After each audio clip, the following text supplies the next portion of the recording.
আসসালামু আলাইকুম। সবার প্রতি অনেক অনেক দোয়া আর ভালোবাসা জানিয়ে আজকের এই ব্লগ ভিডিওটি শুরু করছি। তো আশা করছি যে যেখান থেকে আমার ভিডিওটি দেখছেন সবাই অনেক বেশি ভালো আছেন আল্লাহর অশেষ রহমতে। তো অনেক দিন পর আজকে একটি রেসিপি আপনাদের সাথে শেয়ার করব। এটা পদ্মার ইলিশ। আমরা সবাই জানি পদ্মার ইলিশ আমরা ভীষণ পছন্দ করি। তো আজকে আমি খুব সহজভাবে কম মশলা দিয়ে ইলিশ মাছটা রান্না করব কাঁচকলা দিয়ে। তো রেসিপিটা একটু শেয়ার করতে যাচ্ছি।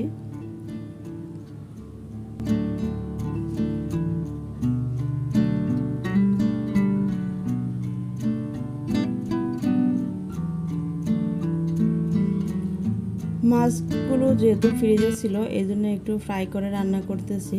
তবে পদ্মার ইলিশ তাজা তাজা রান্না যখন করবেন তখন কিন্তু ফ্রাই ছাড়া রান্না করলে মাছের ফ্লেভারটা দারুণ লাগে।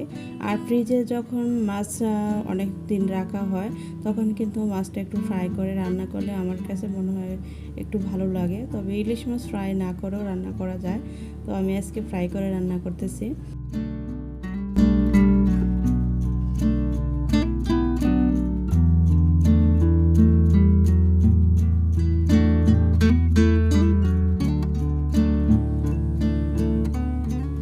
সেম প্যানে আমি এখানে পরিমাণ মতো তেল আর অল্প কিছু পেঁয়াজ কুচি দিয়ে দিচ্ছি। যেহেতু এখানে আমি পেঁয়াজ বাটা ব্যবহার করব এই জন্য পেঁয়াজ কুচির পরিমাণটা একটু কম দিয়েছি। পেঁয়াজটা একটু ভাজার পর এখানে আমি অল্প পরিমাণে কাঁচা পেঁয়াজ বেটে রেখেছিলাম সেটা দিয়ে দিচ্ছি। এখন পেঁয়াজের সাথে একটু ভালোভাবে নেড়ে চেড়ে ভেজে নিব। এতে করে পেঁয়াজের একটা কাঁচা যে স্মেল আছে সেটাও চলে যাবে। আর এখানে আমি আজকে কাঁচা জিরা ব্যবহার করতেছি। আমার আম্মাকে দেখতাম যখনই ইলিশ মাছ রান্না করতো তখন কাঁচা পেঁয়াজ আর কাঁচা জিরাটা বেটে এভাবে মশলাটা ভালোভাবে কষিয়ে ইলিশ মাছটা রান্না করতো। খেতে ভীষণ মজার লাগতো। তো আমি ট্রাই করতেছি আমার আম্মার মতো।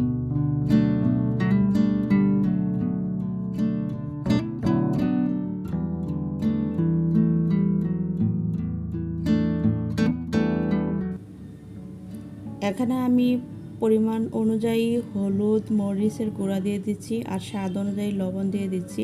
দিয়ে মশলাটা ভালোভাবে কষিয়ে নিয়ে ভেজে রাখা কলাগুলো দিয়ে দিচ্ছি। এভাবে যদি আপনারা কলা রান্না করেন মাছ ছাড়া রান্নাগুলো কিন্তু খেতে ভীষণ মজার হয়। আর যখন মাছ থাকবে না তখনও কিন্তু এই রান্নাটা এভাবে ট্রাই করতে পারেন। আশা করছি খারাপ লাগবে না।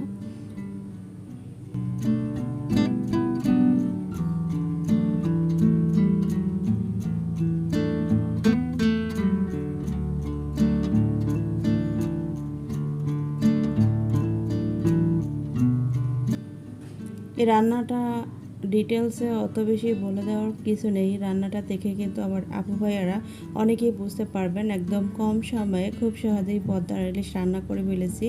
আর ইলিশ মাছটা দেখতে যেমন লোভনীয় লাগছে খেতে ভীষণ টেস্টি হয়েছে। যারা কলা দিয়ে কখনো মাছ রান্না করেননি বিশেষ করে ইলিশ মাছ অবশ্যই একবার হলো ইলিশ মাছ দিয়ে কাঁচা কলাটা ট্রাই করবেন। এভাবে খুব সহজ এবং খেতে অসম্ভব মজার বলছি। আপনারা অবশ্যই ট্রাই করে দেখবেন। আজকের এই ভিডিওটি ভালো লাগলে অবশ্যই লাইক কমেন্ট শেয়ার করে দেওয়ার জন্য বিশেষভাবে অনুরোধ রইল। দেখেন তরকারির কালারটা কিন্তু ভীষণ লোভনীয় হয়েছে। তো এটা দেখতে যেমন সুন্দর খেতে কিন্তু তার চেয়ে অনেক বেশি মজার। আপনারা দেখে বুঝতে পারছেন।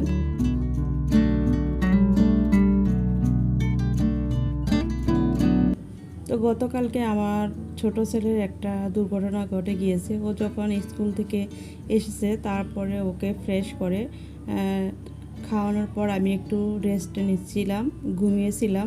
তো এই সময় হঠাৎ ওই সোফার কভারগুলো বা ফোমগুলো দিয়ে কিন্তু যাদের করে বাচ্চা আছে তারা কিন্তু অনেক সময় খেলাধুলা করে।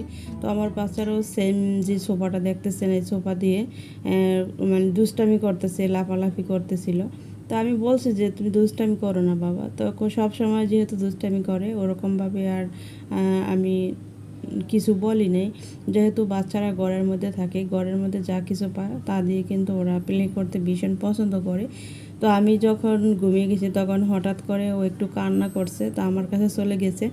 ওর যে কেটে গেছে সেটা কিন্তু আমি দেখেছি প্রায় 2 ঘন্টা পরে। দেখার পর ও আমাকে যখনই এটা কেটেছে তখন কিন্তু দেখায়নি। আমি ঘুমের মধ্যে তখন বলি, বাবা আসো একটু ঘুমাও আমার সাথে। তো উপর হয়ে ঘুমিয়ে রয়েছে।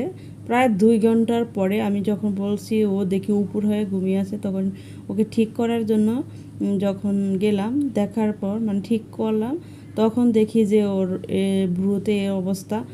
সাথে সাথে আমি দেখতে পাই নাই, আমি যেহেতু ঘুমিয়ে গেছি, আর ও অত বেশি কান্নাকাটিও করে নাই।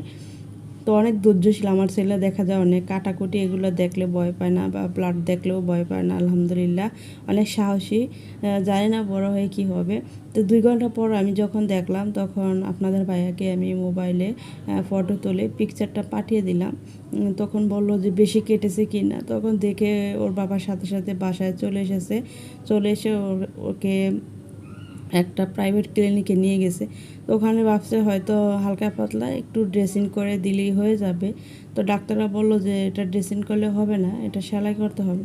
তো ভিতরের দিকে 3টা সেলাই পড়েছে, আর উপরে 3টা সেলাই পড়েছে, টোটাল 6টা সেলাই পড়েছে। তো ওখানে যখন ওটিতে নিয়ে গেছে ওকে, ও কিন্তু একটুও ভয় পায়নি। ওর বাবা বলছে যদি কান্না করে তাহলে আমাকে ডাক দিন। তো ও কান্না করেনি, খুব লক্ষ্মী ছেলের মতো ওর কাজটা করতে পেরেছে। তা আমি ওকে বললাম যে বাবা ব্যথা করে বা ভয় লেগেছে কি না। তখন বললো না আমার ভয় লাগেনি। আসলে ও অনেক সাহসী, আলহামদুলিল্লাহ। আল্লাহ পাক কখন মানুষকে বিপদ দেয় কেউ বলতে পারে না। তো আমার ছেলের মতো যাদের করে কিউট কিউট বেবিরা আছে, আল্লাহ তাদের সবাইকে হেফাজত করুক। অনেক সময় দেখা যায় বাচ্চারা খেলাধুলা করতে করতে অনেক ধরনের ব্যথা পেয়ে যায়। তো আমার বাচ্চারা কিন্তু তার ব্যতিক্রম নয়। সবসময় ছোটোবেলা থেকে যখন খেলাধুলা করতো বিভিন্নভাবে তারা ব্যথা পেয়ে থাকতো। তো আমার ছেলের আজকেই প্রথম অনেক বেশি ব্যথা পেয়েছে। তো আল্লাহ তাকে রক্ষা করেছে, তার চোখে কোনো আঘাত লাগেনি। তো আমার 3টা ছেলে, সবাই আমার ছেলেদের জন্য দোয়া করবেন। আমার ছেলেরা কিন্তু অত বেশি দুষ্ট না। ওরা কিন্তু আমি অনেক সময় কথা বললে শোনে। তো ওর ঘুম আসে নাই বলে কিন্তু ঘুমায়নি। হয়তো আল্লাহ পাক ওর কপালে এটা লিখে রাখছে যে বিপদটা হবে। সব কিছুর মালিক মহান আল্লাহ পাক। তো আমি এটার জন্য বেজার না। আল্লাহ সবাইকে ভালো রাখুক। আজকের মতো এখানেই বিদায় নিচ্ছি। আল্লাহ হাফেজ।